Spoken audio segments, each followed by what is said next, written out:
اهلا الغزالات. المهم كنت غير خارجه بالصدفه، لقيت ناس كيتقداو الحامض وداكشي، قلت زعما ناخذ حتى انا منه. واخا الصراحه ما عندي به غرض، ولكن واخا هكاك قلت ندير به غير الحامض المصير لان المركز ما كيليقش.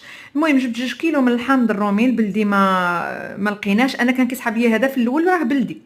خديت بانيو، خويت فيه الماء ودرت فيه واحد الكميه ديال الخل، وخليته مرقد تقريبا واحد 10 ديال الدقائق حتى لثلث ساعه.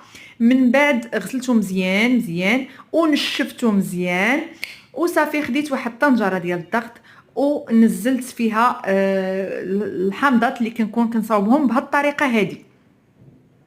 كتاخدوا قبل من هاد الطريقه هذه كتاخدوا واحد المقراج ديال الماء، كتغليوه مزيان حتى كتخرج ديك السبوله ديالو.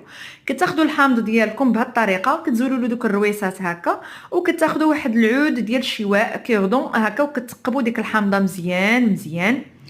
صافي غادي تحتاجوا زيت نباتي، غتحتاجوا الخل وواحد الباكيه ديال الملح. كل 2 كيلو د الحامض كندير فيها باكيه ديال الملح، كيجي مخلل مزيان وزوين مخير. المهم خديت ديك الطنجره، خويت فيها هذاك الماء اللي مغلي، كنأكد يكون مغلي مزيان. صافي وخويت فيها هاد الباكيه ديال الملح، لان كل كيلو كدار فيه نص باكيه. كيلو نص باكيه، 2 كيلو كدار فيه باكيه.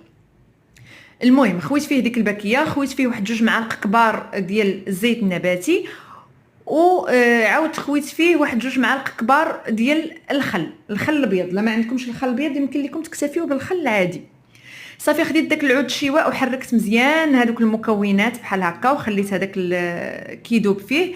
من بعد شديت غطاء ديال طنجره الضغط وغطيتها مزيان مزيان، وخليتها ليله كامله لمده ديال 24 ساعه.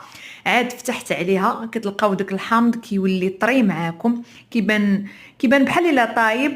المهم كيبان لكم راه بحال الا صافي تخلل، راه طايب. وكتاخدوا هكا قراعي ديال الدجاج، وكتعملوا فيها دوك الحامضات هكا مدحوسين، وكتخويو داك الماء اللي في الكوكوط، لان فيه الملحه فيه الزيت وفيه الخل. انتم الحامضه كيفاش كنحصل عليها دابا؟